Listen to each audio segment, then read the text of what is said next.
Hi, I'm Katrina, and this is Boldly Challenging Ableism.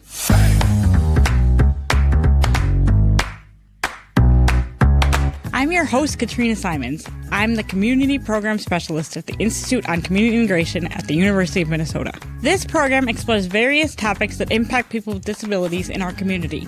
Each episode addresses a different aspect of our society within the context of ableism. Ableism is the prejudice that stems from the belief or belief system that assumes someone is less capable or less worthy because of a real or perceived difference in ability or function. On this program, we hope to answer some questions you may have been afraid to ask, or maybe some you didn't even know you had. Thanks for joining us. I hope you enjoy the conversation.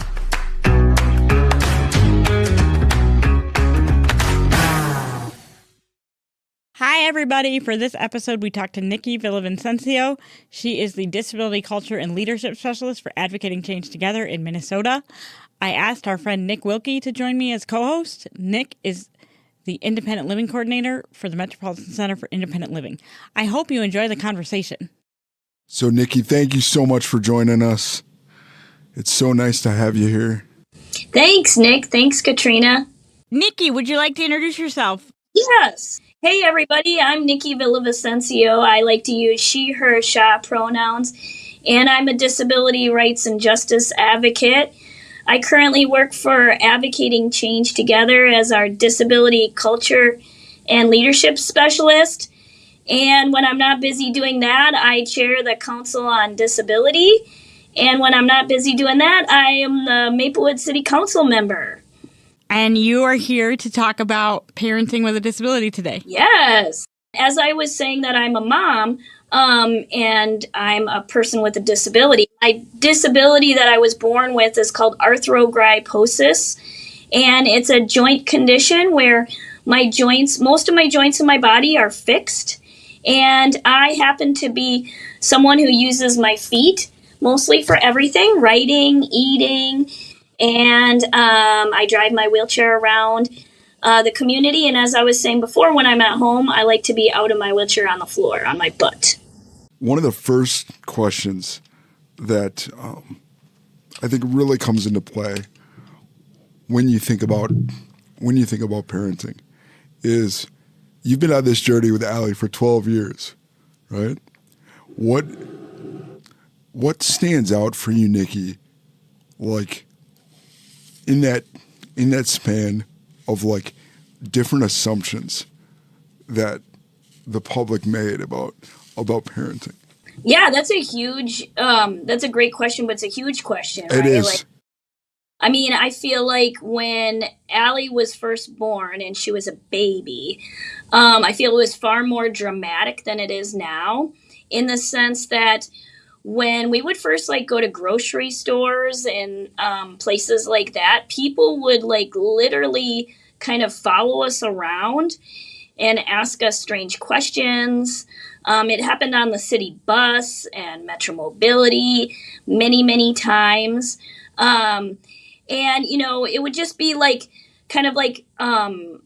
questions that people would have assumptions about, like, how did you get that child? Is that your child? Did you adopt that child? And sometimes people even ask very personal questions, right? As you can probably guess.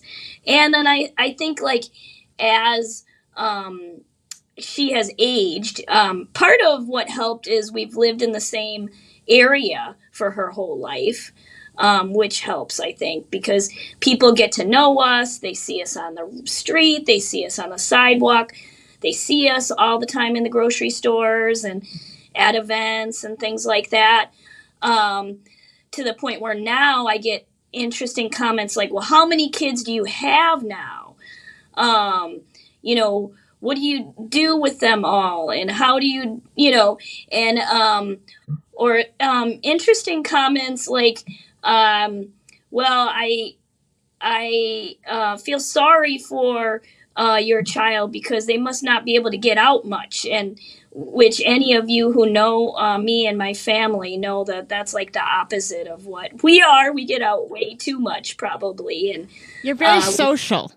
Yes, we're very outgoing family, and we really thrive in that. That's really what's kept our family going. I think the biggest lesson that I've learned throughout being a mom is like, being a person with a disability, and being born with our disability, and I know you, Nick, and Katrina are both born with your disability, so you could relate to this in the sense that when you're born with your disabilities, you learn to adapt through life, right?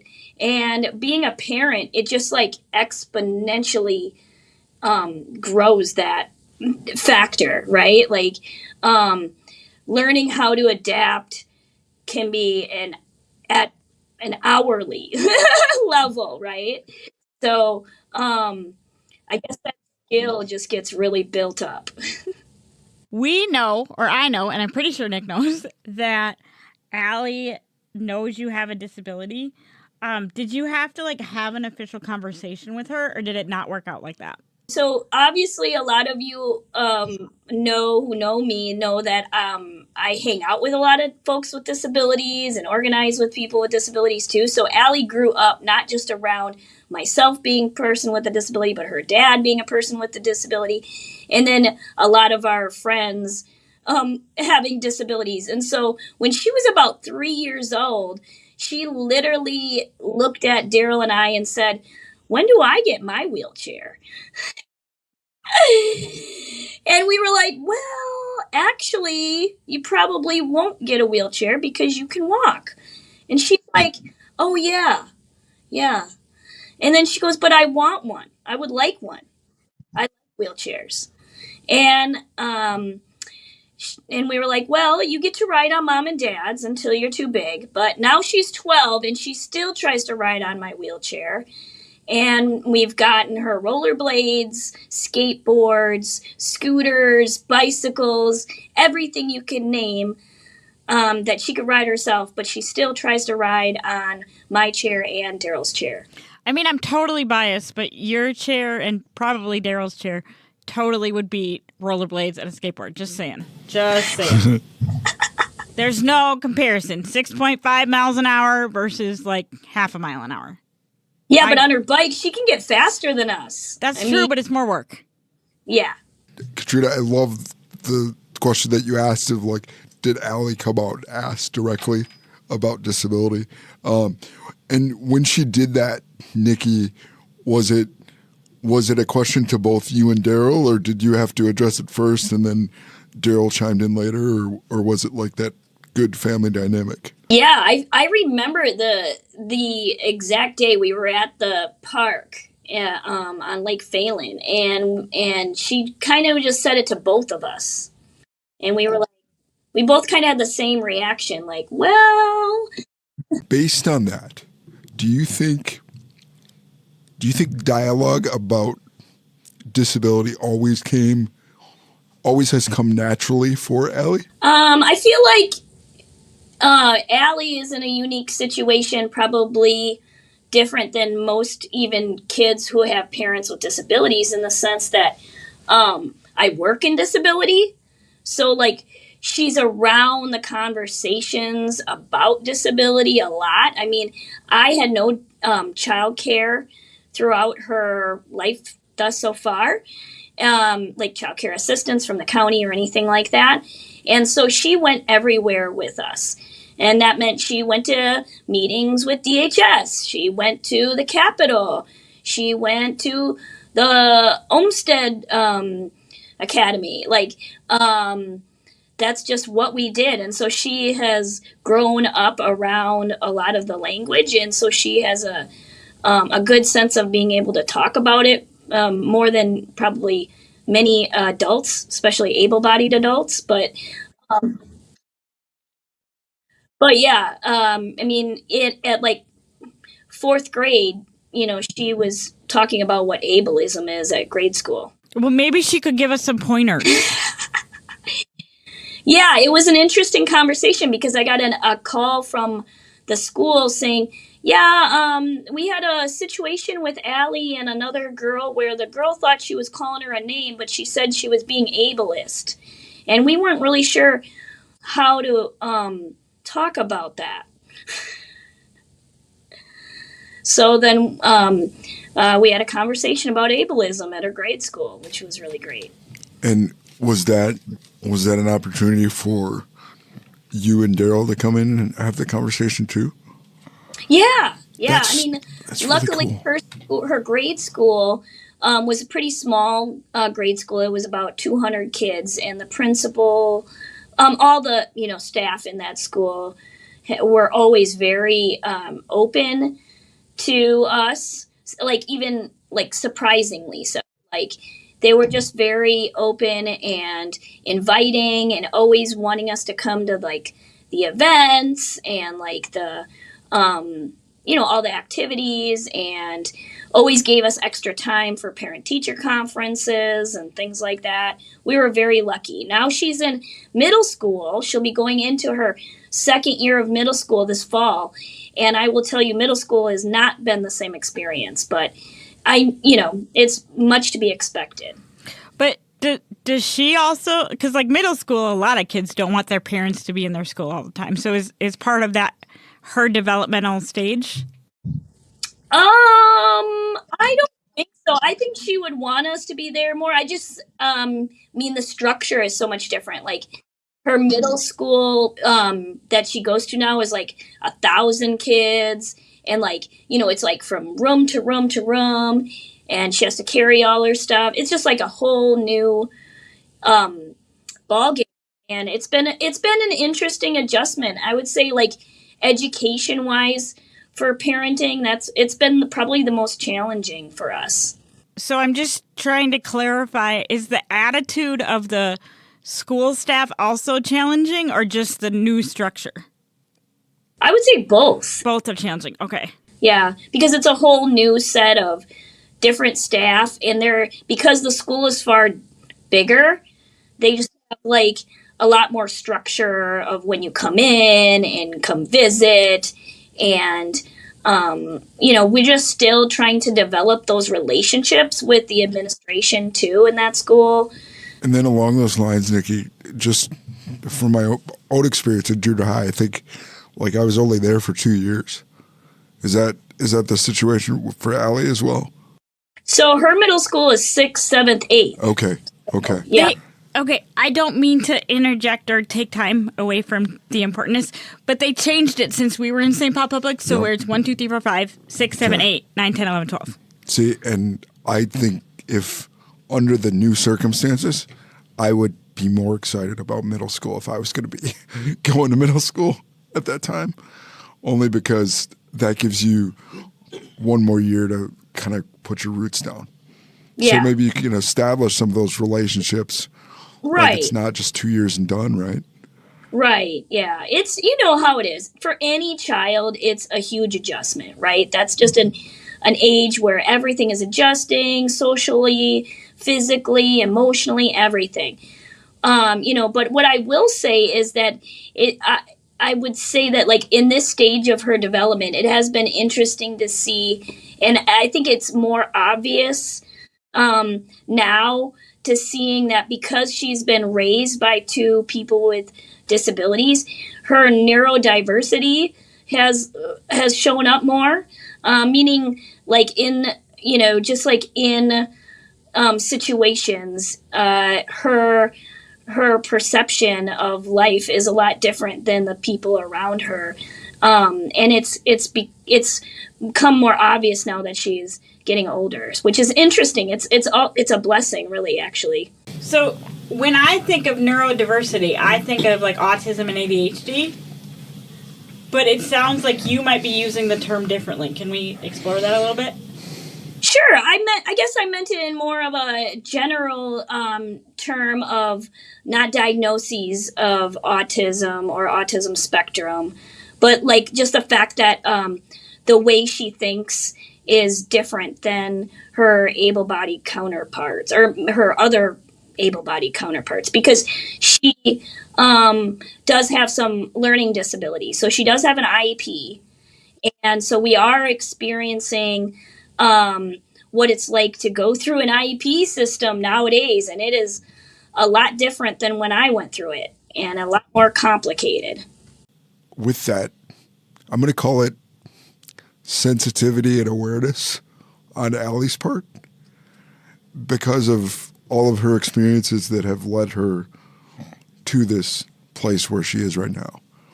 Because she's seen a lot of it, not only from you and Daryl, but also in the other facets of your life, she's that much more aware and can even, I would say, speak to it, even if she hasn't done it formally yet. Would you agree, Nikki? Yeah, definitely. Can you tell us about like something that you do differently because you are parenting with a disability versus parenting without one?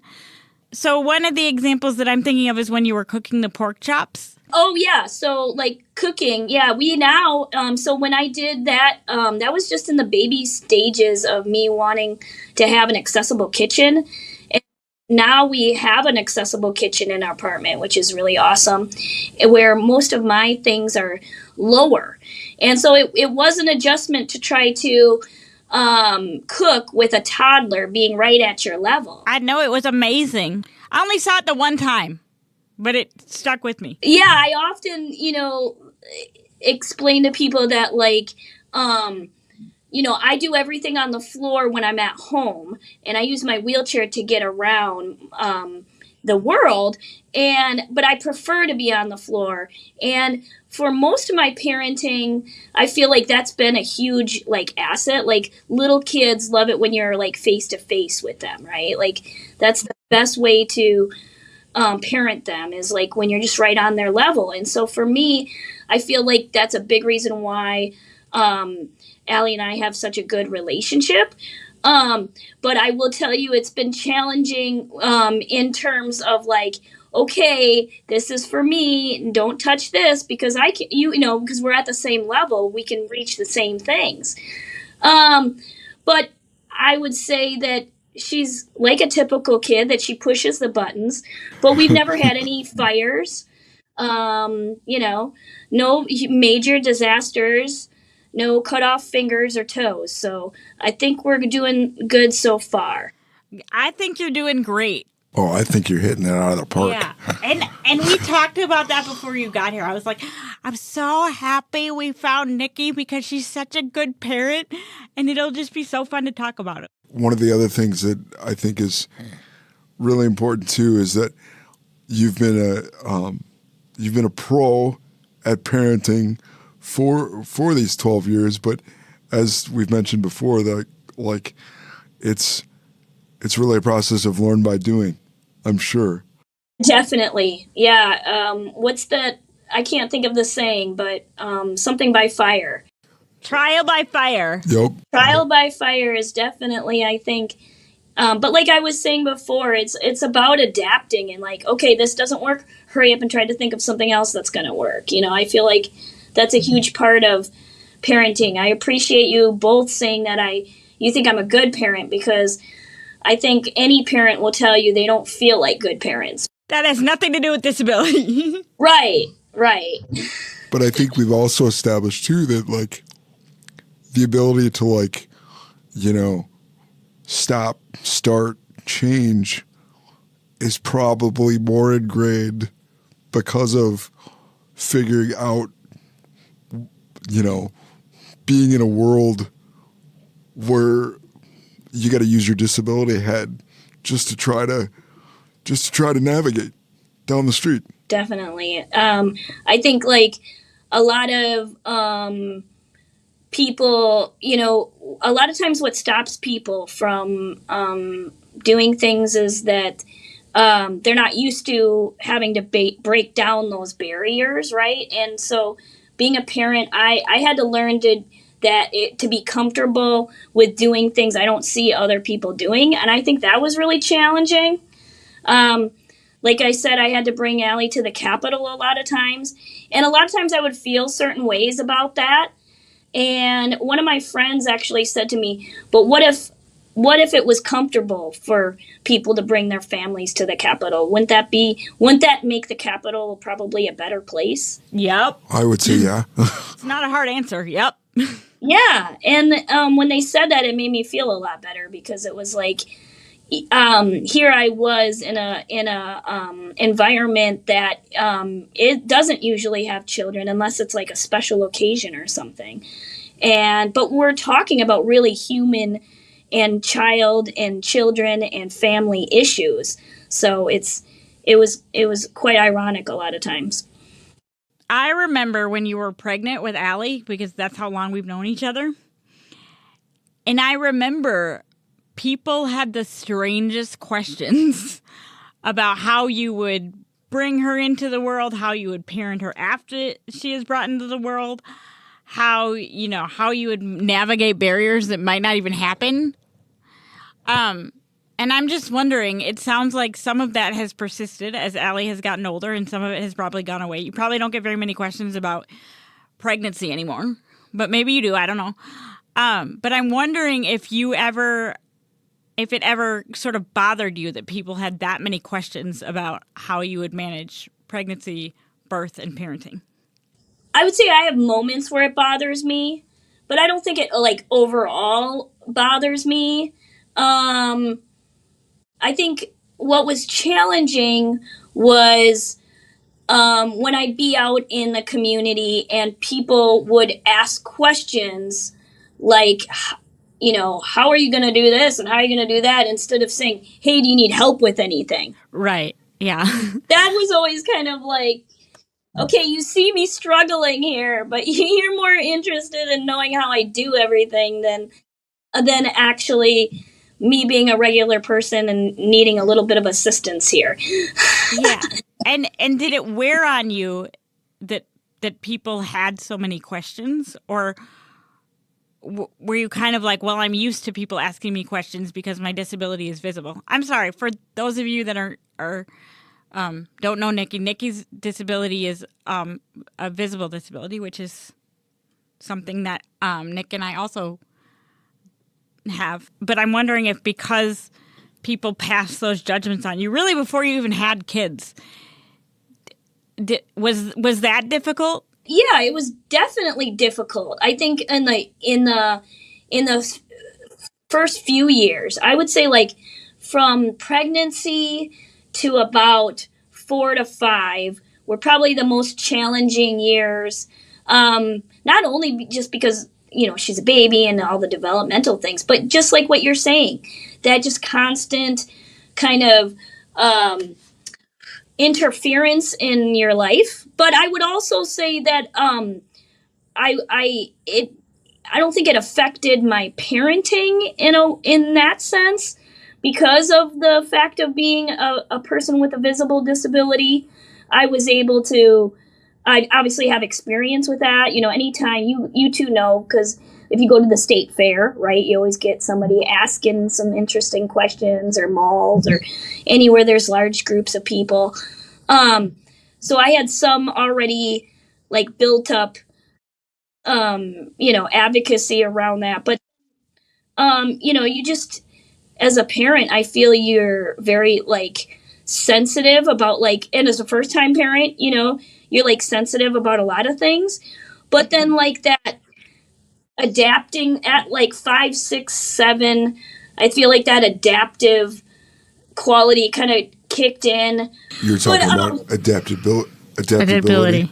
Yeah, just the adaptability of having a kid, and also her being able to communicate. She herself is a very good communicator, and so as she grew, I think when people would start asking questions, she would just be like, "Oh, I do it like this," or "Yeah, my mom," you know what I mean? I think that helped a lot, especially like other kids at school would ask her questions, and she would have to answer them, and a lot of times she would tell me about it, but she never seemed fazed by it. That was the interesting thing.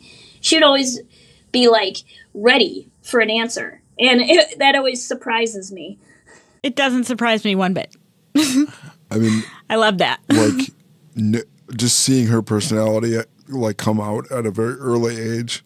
Nikki, like I'm with Katrina. I mean, it doesn't surprise me at all that she would be able to like just bounce and be like very matter of fact about. And I think that's a testament to everything that you've talked about thus far, just like her awareness of the situation that she's been a part of, and that has basically been, like everybody else, a significant part of her life. Not every part of her life, but significant enough that she's very comfortable. Even in spaces where, the average person might still be uncomfortable, but to your point, they're going to ask you the weird questions first rather than say, could I help you out? Right. And I think that's a testament to, like, if people would offer to help, I will keep them straight, Right. I will tell them yes or no. Yeah. But so often than not, like, they're afraid to make an approach.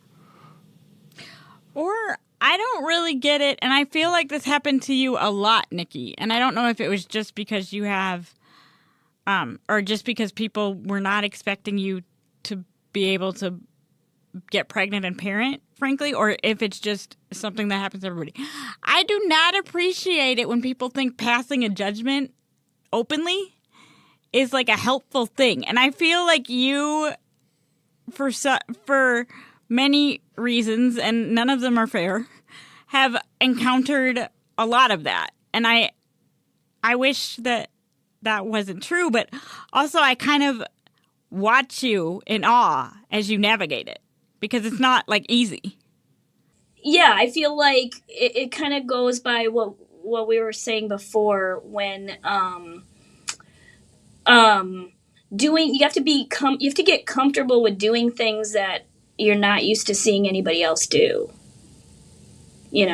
And like you said, people will make judgments on that. But I always tell people, like, I am an open person. So, like, if you want to ask me things, like, that's cool. Like, I've always kind of had that attitude, because I'd rather people know the truth than, like, guess. And then, like, I feel like we're kind of in this strange point in our society where, like, everybody Googles everything, right? Which is a good thing. Like, I love Googling things. I Google stuff all day long. And I do appreciate people who do try to put, like, some research in themselves and, like, look things up. But then also that can be scary too, because, like, you don't know what sources they're looking at. And, like, even if you tell them, like, what your disability is, they may look at, like, 5 other different strands of the disability that you may or may not have. And so I would just rather be like, hey, let's talk about this. Yes, people have assumptions, but yeah, I guess that's the only way we move forward, right? Is, like, busting through those. And if any of you know, I know you two know my partner, but he loves busting through those type of barriers. That's like, and he has, okay, Nikki's partner's name is Daryl. And is that okay that I said that, Nikki?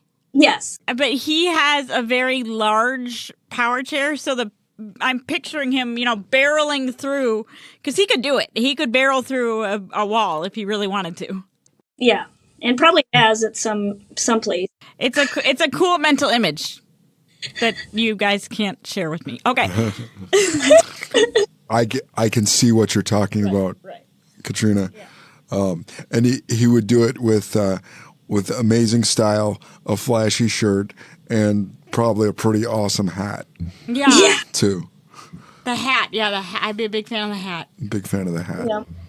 I had this vision of when I was pregnant, like, not having to have everybody carry my baby around. Yeah. Like, I wanted the ability to carry her around myself, like go on a little walk together.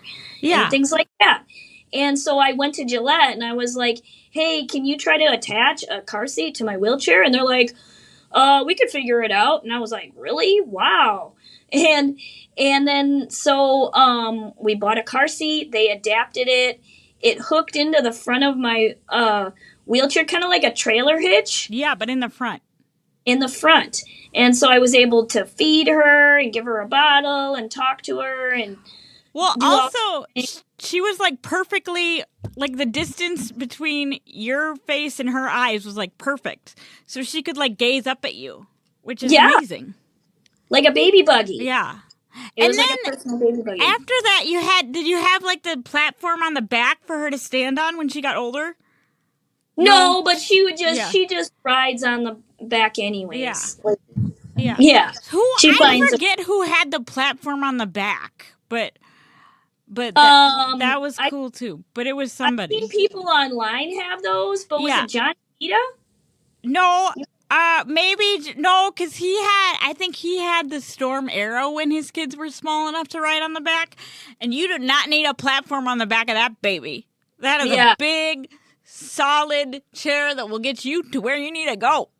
Right, that's what I was probably thinking. Yeah. Because I remember seeing his kids on the back. Yeah, but somebody did. All right, I will not look it up. I was gonna say I'll look it up, but I'm not gonna do that. But yeah, it was pretty cool. I Yeah. mean, I'm still very thankful that I even had that, because I don't know if you all know, but I had to get that certified through the DOT to be able to ride it on the bus too. Oh my! Oh yeah, because it was like an added thing.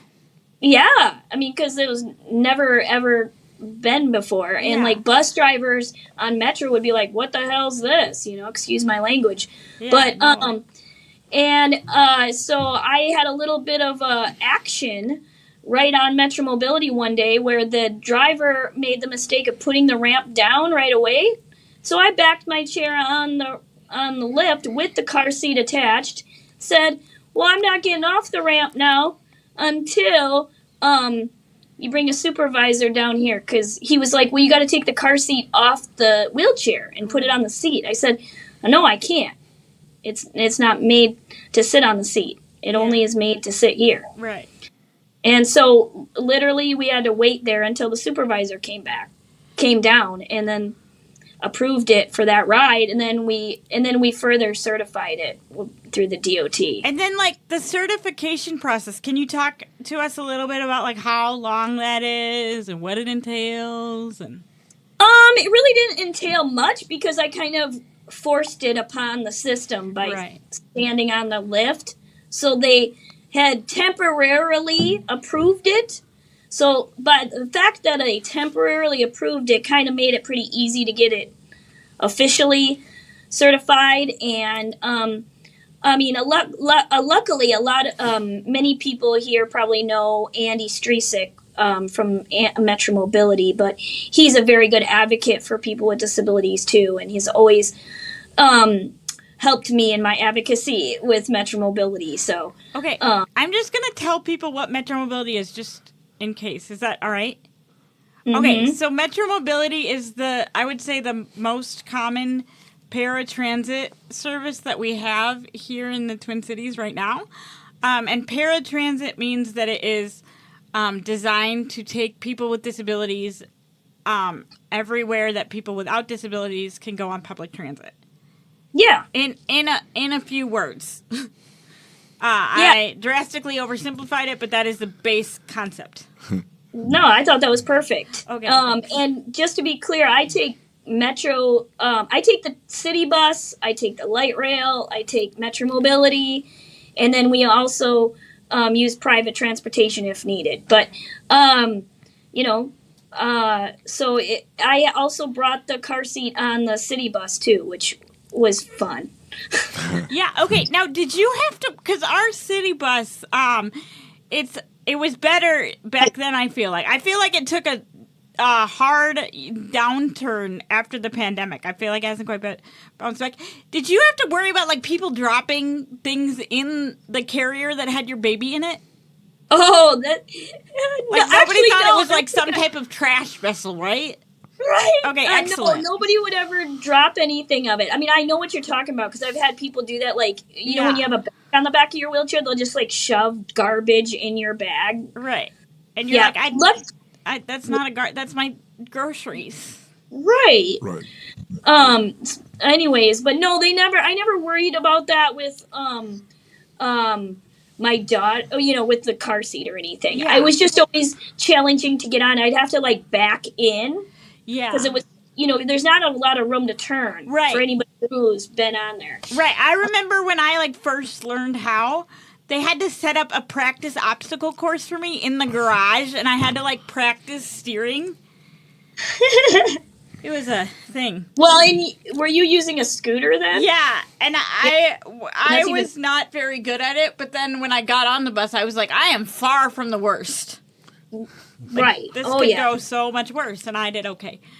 When I think about you guys, I think just about the exposure to believing that you can do something. Right. Yeah. I mean, Nikki, you're talking about trailblazing and putting yourself in situations where, you're advocating for the change, and you've built in the expectation of yourself that says that you are going to do this, and you will do this. And I think that's one of the other barriers, if you will, that we're still trying to